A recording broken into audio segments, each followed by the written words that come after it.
The Lottery, 1948, by Shirley Jackson. The morning of June 27th was clear and sunny, with the fresh warmth of a full summer day. The flowers were blossoming profusely, and the grass was richly green. The people of the village began to gather, in the square, between the post office and the bank, around 10 o'clock. In some towns there were so many people that the lottery took 2 days and had to be started on June 2nd. But in this village, where there were only about 300 people, the whole lottery took less than 2 hours, so it could begin at 10 o'clock in the morning and still be through in time to allow the villagers to get home for noon dinner. The children assembled first, of course. School was recently over for the summer, and the feeling of liberty sat uneasily on most of them. They tended to gather together quietly for a while before they broke into boisterous play, and their talk was still of the classroom and the teacher, of books and reprimands. Bobby Martin had already stuffed his pockets full of stones, and the other boys soon followed his example, selecting the smoothest and roundest stones. Bobby and Harry Jones and Dickie Delacroix. The villagers pronounced this name Delacroix, eventually made a great pile of stones in one corner of the square, and guarded it against the raids of the other boys. The girls stood aside, talking among themselves, looking over their shoulders at rolled in the dust or clung to the hands of their older brothers or sisters. Soon the men began to gather, surveying their own children, speaking of planting and rain, tractors and taxes. They stood together, away from the pile of stones in the corner, and their jokes were quiet and they smiled rather than laughed. The women, wearing faded house dresses and sweaters, came shortly after their menfolk.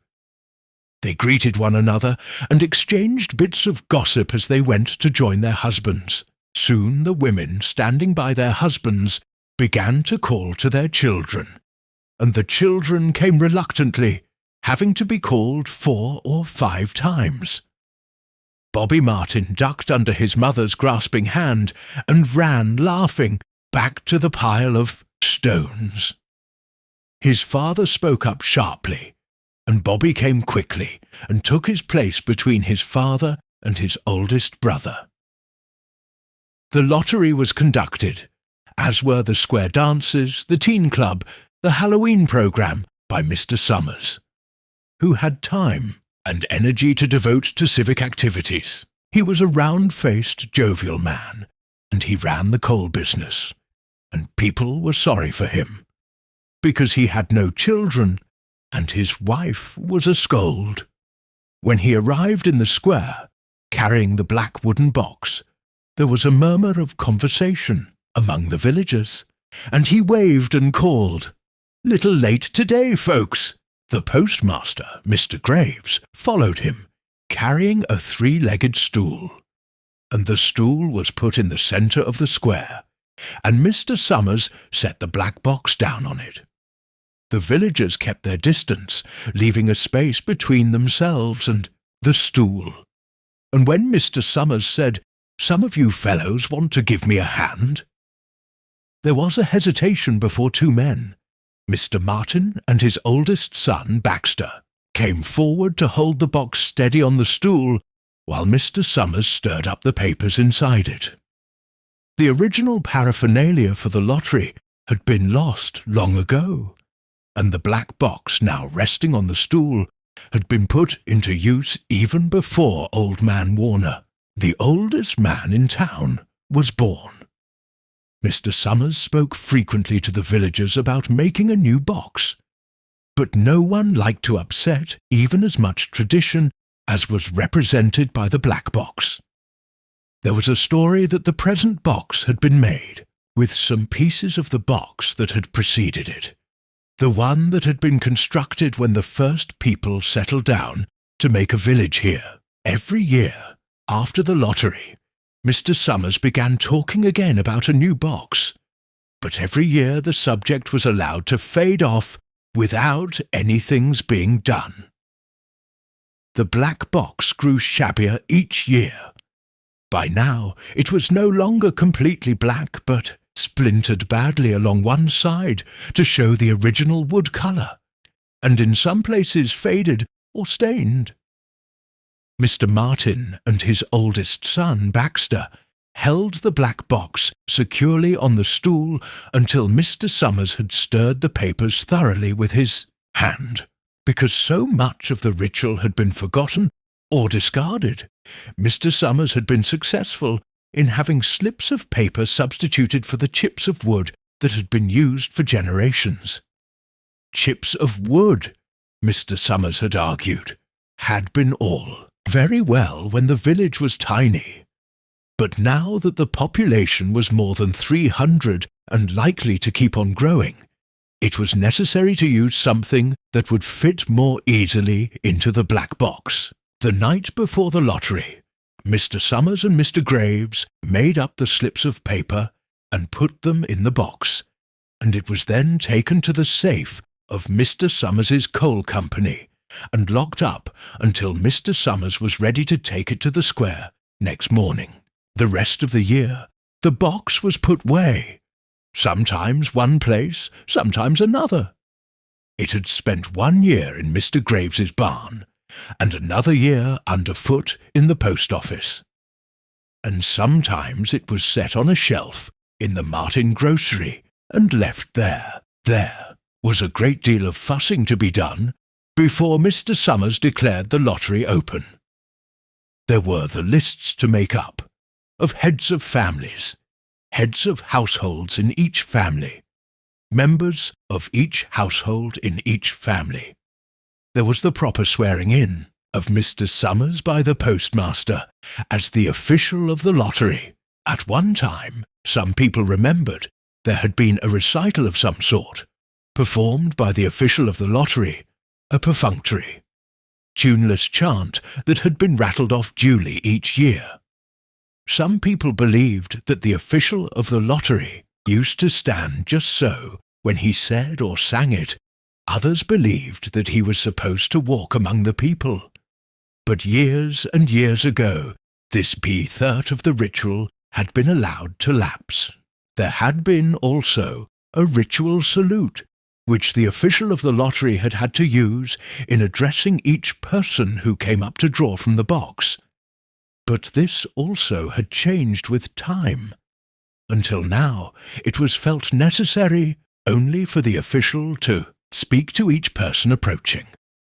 Mr. Summers was very good at all this, in his clean white shirt and blue jeans, with one hand resting carelessly on the black box. He seemed very proper and important as he talked interminably to Mr. Graves and the Martins. Just as Mr. Summers finally left off talking and turned to the assembled villagers, Mrs. Hutchinson came hurriedly along the path to the square. Her sweater thrown over her shoulders and slid into place in the back of the crowd. "Clean forgot what day it was," she said to Mrs. Delacroix, who stood next to her, and they both laughed softly. "Thought my old man was out back stacking wood," Mrs. Hutchinson went on. "And then I looked out the window, and the kids was gone. And then I remembered it was the 27th and came a-running." She dried her hands on her apron, and Mrs. Delacroix said, "You're in time, though. They're still talking away up there." Mrs. Hutchinson craned her neck to see through the crowd, and found her husband and children standing near the front. She tapped Mrs. Delacroix on the arm as a farewell, and began to make her way through the crowd. The people separated good-humouredly to let her through. 2 or 3 people said, in voices just loud enough to be heard across the crowd, "Here comes your Mrs. Hutchinson!" And Bill, she made it after all. Mrs. Hutchinson reached her husband, and Mr. Summers, who had been waiting, said cheerfully, "Thought we were going to have to get on without you, Tessie." Mrs. Hutchinson said, grinning. Wouldn't have me leave me dishes in the sink now, would you, Joe? And soft laughter ran through the crowd as the people stirred back into position after Mrs. Hutchinson's arrival. Well now, Mr. Summers said soberly, guess we better get started, get this over with, so's we can go back to work. Anybody ain't here? Dunbar, several people said. Dunbar, Dunbar. Mr. Summers consulted his list. Clyde Dunbar, he said. That's right. He's broke his leg, hasn't he? Who's drawing for him? Me, I guess, a woman said. And Mr. Summers turned to look at her. Wife draws for her husband, Mr. Summers said. Don't you have a grown boy to do it for you, Janie? Although Mr. Summers and everyone else in the village knew the answer perfectly well, it was the business of the official of the lottery to ask such questions formally. Mr. Summers waited, with an expression of polite interest, while Mrs. Dunbar answered. Horace is not but 16, vet, Mrs. Dunbar said regretfully. Guess I got to fill in for the old man this year. Right, Cynthia Summers said. He made a note on the list he was holding. Then he asked, Watson boy drawing this year? A tall boy in the crowd raised his hand. Here, he said, I'm drawing for my mother and me. He blinked his eyes nervously and ducked his head as several voices in the crowd said thin, Ditched like, good fellow, lack. And glad to see your mothers. Got a man to do it. Well, Mr. Summers said, guess that's everyone. Old man Warner make it. Here, a voice said, and Mr. Summers nodded. A sudden hush fell on the crowd as Mr. Summers cleared his throat and looked at the list. All ready? He called. Now, I'll read the names, heads of families first, and the men come up and take a paper out of the box.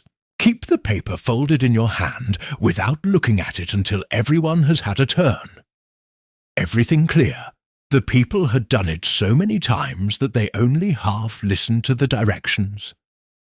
Most of them were quiet, wetting their lips, not looking around.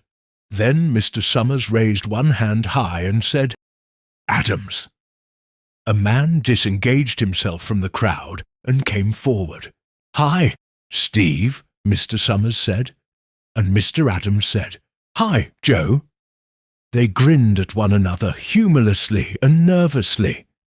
Then Mr. Adams reached into the black box and took out a folded paper. He held it firmly by one corner as he turned and went hastily back to his place in the crowd, where he stood a little apart from his family, not looking down at his hand. Allen, Mr. Summers said. Anderson, Bentham. Seems like there's no time at all between lotteries anymore, Mrs. Delacroix said to Mrs. Graves in the back row. Seems like we got through with the last one only. Last week? Time sure goes fast, Mrs. Graves said. Clark, Delacroix. There goes my old man, Mrs. Delacroix said. She held her breath while her husband went forward. Dunbar, Mr. Summers said, and Mrs. Dunbar went steadily to the box, while one of the women said, Go on, Janie, and another said, There she goes. We're next, Mrs. Graves said. She watched while Mr. Graves came around from the side of the box, greeted Mr. Summers gravely, and selected a slip of paper from the box. By now, all through the crowd, there were men holding the small folded papers in their large hand. Turning them over and over nervously, Mrs. Dunbar and her two sons stood together, Mrs. Dunbar holding the slip of paper. Harbert. Hutchinson. Get up there, Bill, Mrs. Hutchinson said, and the people near her laughed. Jones. They do say, Mr. Adams said to old man Warner, who stood next to him, that over in the North Village they're talking of giving up the lottery. Old man Warner snorted. Pack of crazy fools, he said. Listening to the young folks, nothing's good enough for them. Next thing you know, they'll be wanting to go back to living in caves. Nobody work any more. Live hat way for a while. Yunde. To be a saying about lottery in June, corn be heavy soon. First thing you know, we'd all be eating stewed chickweed and acorns. There's always been a lottery, he added petulantly. Bad enough to see young Joe Summers up there joking with everybody. Some places have already quit lotteries, Mrs. Adams said. Nothing but trouble in that, old man Warner said stoutly. Pack of young fools.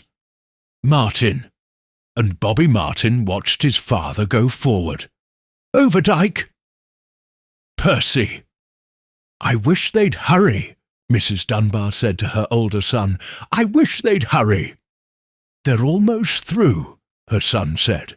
You get ready to run tell Dad, Mrs. Dunbar said. Mr. Summers called his own name, and then stepped forward precisely, and selected a slip from the box. Then he called, Warner! 77th year I've been in the lottery, old man Warner said as he went through the crowd. 77th time. Watson. The tall boy came awkwardly through the crowd. Someone said, Don't be nervous, Jack. And Mr. Summers said, Take your time, son. Zanini. After that, there was a long pause, a breathless pause, until Mr. Summers, holding his slip of paper in the air, said, All right, fellows. For a minute, no one moved, and then all the slips of paper were opened. Suddenly, all the women began to speak at once, saving. Who is it? Who's got it? Is it the Dunbars? Is it the Watsons?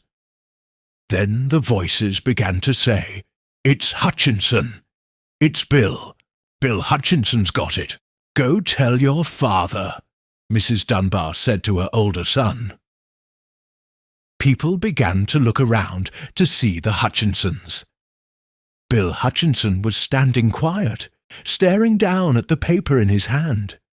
Suddenly, Tessie Hutchinson shouted to Mr. Summers, You didn't give him time enough to take any paper he wanted. I saw you. It wasn't fair. Be a good sport, Tessie, Mrs. Delacroix called, and Mrs. Graves said, All of us took the same chance. Shut up, Tessie, Bill Hutchinson said. Well, everyone, Mr. Summers said, that was done pretty fast, and now we've got to be hurrying a little more to get done in time. He consulted his next list. Bill, he said, you draw for the Hutchinson family. You got any other households in the Hutchinsons? There's Don and Eva, Mrs. Hutchinson yelled. Make them take their chance. Daughters draw with their husbands' families. Tessie, Mr. Summers said gently. You know that as well as anyone else. It wasn't fair, Tessie said. I guess not, Joe, Bill Hutchinson said regretfully. My daughter draws with her husband's family. That's only fair. And I've got no other family except the kids. Then, as far as drawing for families is concerned, it's you, Mr. Summers said in explanation. And as far as drawing for households is concerned, that's you too. Right? Right, Bill Hutchinson said. How many kids, Bill? Mr. Summers asked. Formally. 3, Bill Hutchinson said. There's Bill Jr. and Nancy, and little Dave, and Tessie and me. All right then, Mr. Summers said. Harry, you got their tickets back. Mr. Graves nodded and held up the slips of paper. Put them in the box then, Mr. Summers directed. Take Bill's and put it in. I think we ought to start over, Mrs. Hutchinson said, as quietly as she could. I tell you, it wasn't fair. You didn't give him time enough to choose. Everybody saw that.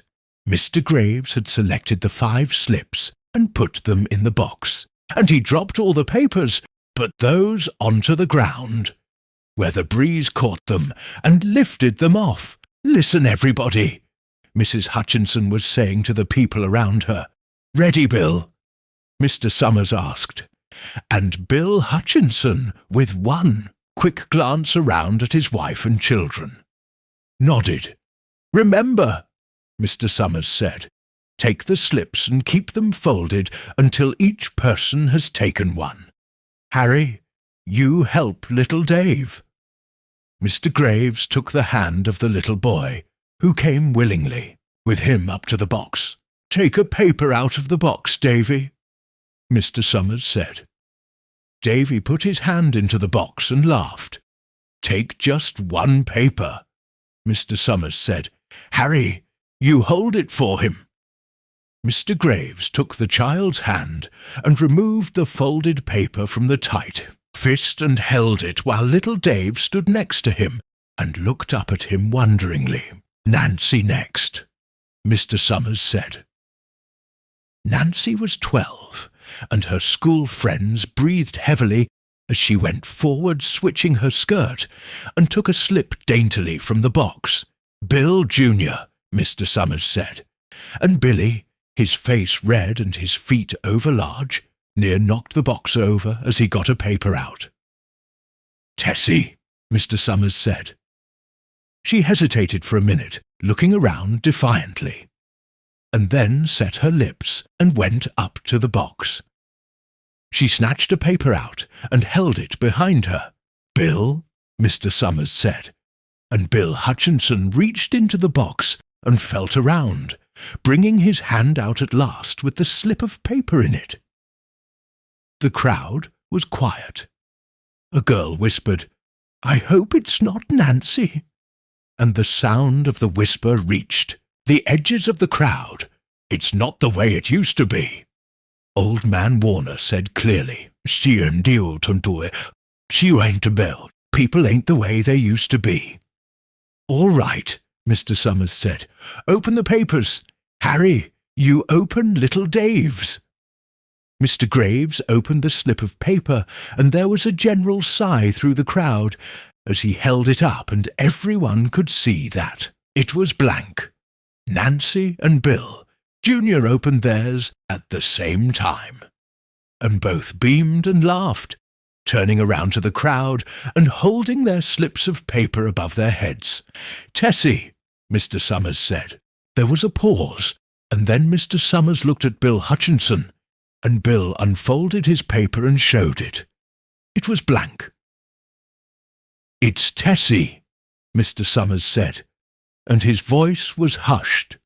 "Show us her paper, Bill." Bill Hutchinson went over to his wife and forced the slip of paper out of her hand. It had a black spot on it, the black spot Mr. Summers had made the night before with the heavy pencil in the coal company office.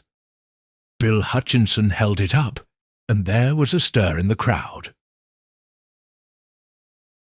"All right, folks," Mr. Summers said. "Let's finish quickly." Although the villagers had forgotten the ritual and lost the original black box, they still remembered to use stones. The pile of stones the boys had made earlier was ready. There were stones on the ground with the blowing scraps of paper that had come out of the box. Delacroix selected a stone so large she had to pick it up with both hands and turned to Mrs. Dunbar. "Come on," she said. "Hurry up." Mr. Dunbar had small stones in both hands, and she said, gasping for breath, "I can't run at all. You'll have to go ahead, and I'll catch up with you."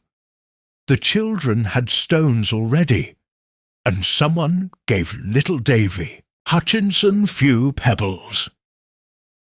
Tessie Hutchinson was in the centre of a cleared space by now, and she held her hands out desperately as the villagers moved in on her. "It be naid, It isn't fair," she said. A stone hit her on the side of the head. Old Man Warner was saying, come on, everyone." Steve Adams was in the front of the crowd of villagers, with Mrs. Graves beside him. "It isn't fair! It isn't right!" Mrs. Hutchinson screamed, and then they were upon her.